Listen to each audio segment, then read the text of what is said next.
My journey into the early childhood care, development and education space actually began when I was a child. In my younger years, I was always fascinated by babies. Something about them drew me in, and I always wanted to carry any baby that I saw or I came across. Fast forward a few years, when I was around 8 years old, I watched a movie. And this movie centered around two young children that were born into a very rich and very wealthy home. But suddenly, they lost their parents in a motor accident. And these children found themselves on the streets.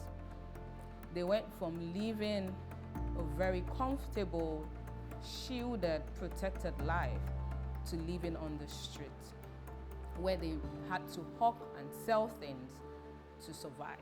This movie has stayed with me since.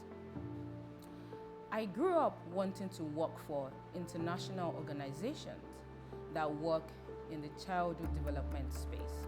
After I got my first job, which interestingly was in investment banking, I came across a lot of teachings that spoke about living a purpose-driven life.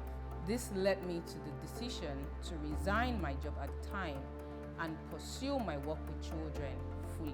Along the line, I stumbled upon Montessori method of education, and it has been an exciting journey ever since. My work with children, and particularly using the Montessori method, really transformed me. And I began to wonder, how do I use this to transform Nigeria, to transform the reality of the Nigerian child? I was opportune to get a job in Morocco in 2015. And I worked in a classroom environment that was multilingual. The kids were exposed to French, Arabic, and English.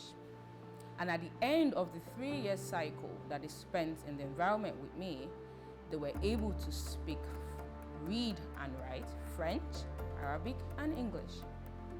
And I remember back home here in Nigeria, we have this saying that I kept hearing over and over and over again, that majority of children in low-income communities, children in certain schools in Nigeria, are unable to read and write. Not just unable to read and write, but unable to read and write a simple sentence in English. I wondered, what can be the solution to this problem? Leveraging on my experience in the multilingual classroom in Morocco, where children were not only exposed to English, but they were also exposed to their mother tongue, I thought maybe, just maybe, this can be the solution to the literacy problem, the literacy poverty that we currently are facing in Nigeria. That is why when I met other members of the Nucleus team, I decided to join this team because we all had the same vision, the same passion, and the same understanding of the solutions that are needed to shift, to change, to transform, to reform the current state of early childhood education in Nigeria.